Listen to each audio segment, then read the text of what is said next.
It was just last month that the actions of Trujillo and two fellow deputies sparked a federal excessive force lawsuit. Attorneys for Kenneth Espinoza say he was tased around 35 times during a routine traffic stop. You've got a person who just cannot interact with the public. Welcome back to We the People University. My name is Abaya Israel, former police officer and former sheriff's deputy. As you guys know, the last few videos that this channel has published has been showing the gruesome actions of police officers all over the country. And today is going to be no different. Today we're going to look at a police officer who's already been highlighted on several channels across YouTube for his violent techniques. I encourage you guys to watch this entire video because at the end of the video, we're going to see the results of these type of officers. I'm pretty sure this is going to deeply bother you because it definitely disturbed me. Won't say too much right now. Let's jump into this video. Please leave your thoughts about this particular cop and these interactions in the comment section below. A road rage incident quickly turns to blows, and it was all caught on camera last month. One of the men in this video is no stranger to the sheriff's office in Los Animas County. In fact, it's one of their own. Good evening, I'm Heather Skold. And I'm Bart Bedsole. Thanks for making us your choice for news at 10.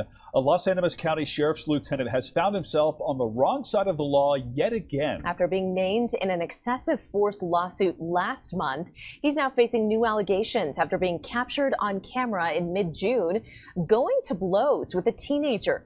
Investigative reporter Sean Rice joins us live in studio tonight with what has become an alarming number of questionable incidents involving this particular member of law enforcement. Sean. Bart and Heather, David Romero Jr., the person seen in that video is just 15 years old. Los Animas County Sheriff's veteran Lieutenant Henry Trujillo is 46. Trujillo has been sworn to uphold the law, but now comes these new allegations that a recent road rage incident shows him doing anything but that.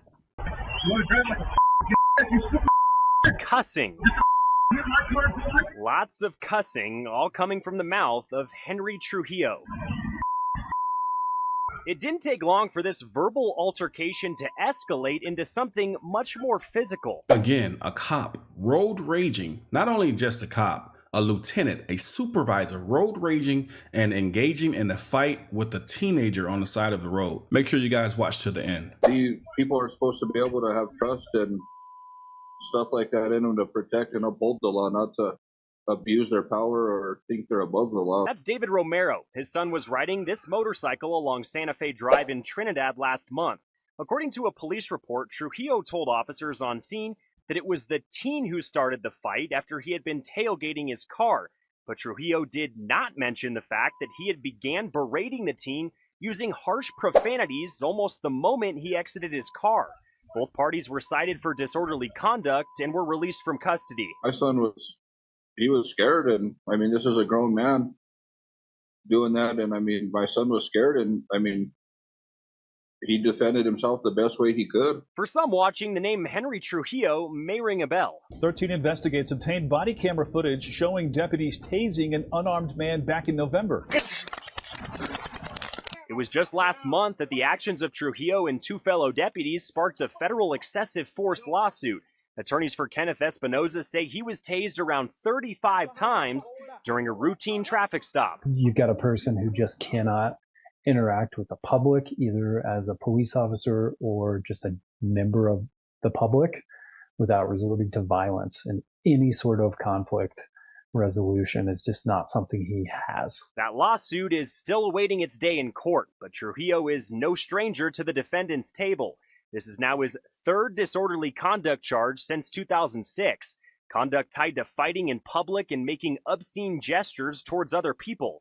Romero's father believes Trujillo, now on his fourth stint with the Los Animas County Sheriff's Office, has some work to do. All I want to see done is just accountability held and something being done about it, so that this doesn't continue, or other cops don't think that this is okay behavior, and like it continues.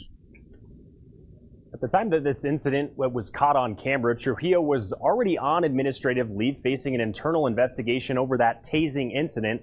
The Los Animas County Sheriff's Office tells us it has no comment on this new video or Trujillo's previous criminal charges. And of course, they have no comment because they know this officer is a ticking time bomb and he's already exploded.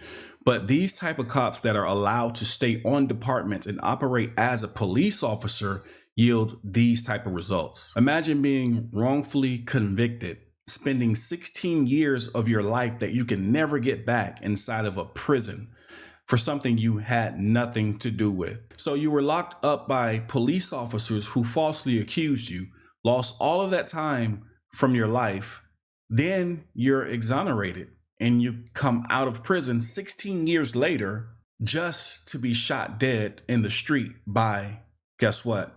Another police officer, overzealous. Can you imagine that? Let's watch this. Black man who spent 16 years behind bars here in South Florida on a wrongful conviction was killed yesterday after being shot by a deputy during a traffic stop in Georgia. This is the man identified as 53-year-old Leonard Allen Cure. The Georgia Bureau of Investigation says the deputy shot Cure after he became violent and assaulted that deputy. Previously, Cure was convicted of armed robbery Dania Beach drugstore back in 2003. The Broward State Attorney's Office Conviction Review Unit also asked a judge to release Cure in 2020 after the team said they found solid alibis and no physical evidence to put him at that crime scene. That's according to the Associated Press. No word yet on why the deputy pulled Cure's vehicle over yesterday near the Georgia-Florida border and on I-95. We must hold these guys accountable. Enough is enough. Our rights will not continue to be violated. Make sure you know your rights, and it's time to start fighting back the legal way. With that being said, we the People University, signing off.